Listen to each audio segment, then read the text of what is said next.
willow ware plate has a story, pictorial, painted in blue, from the land of the tea and the tea plant, and the little brown man with a queue. Whatever the food you serve, daughter, romance will enter the feast if you only pay heed to the legend on my old china plate from the east. Kung Shi was a mandarin's daughter, and Chang was her lover. Ah me, for surely her father's accountant might never wed pretty Kung Shi. So Chang was expelled from the palace, the lovers' alliance to break, and pretty Kung Shi was imprisoned in a little blue house by the lake.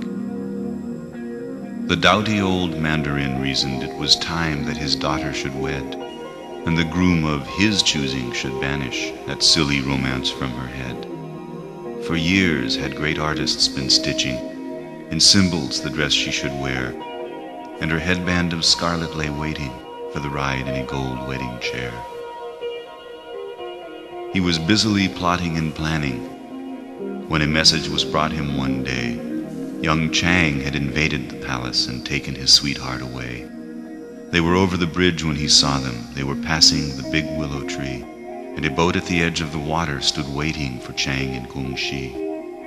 The furious mandarin followed the groom with revenge in his eyes, but the little boat danced on the water and traveled away with the prize.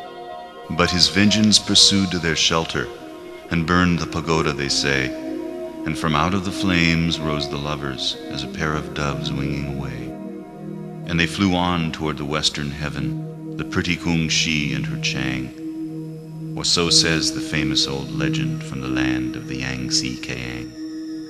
And I wouldn't be one to deny it, for the little blue dove and her mate forever are flying together across my old blue willow plate.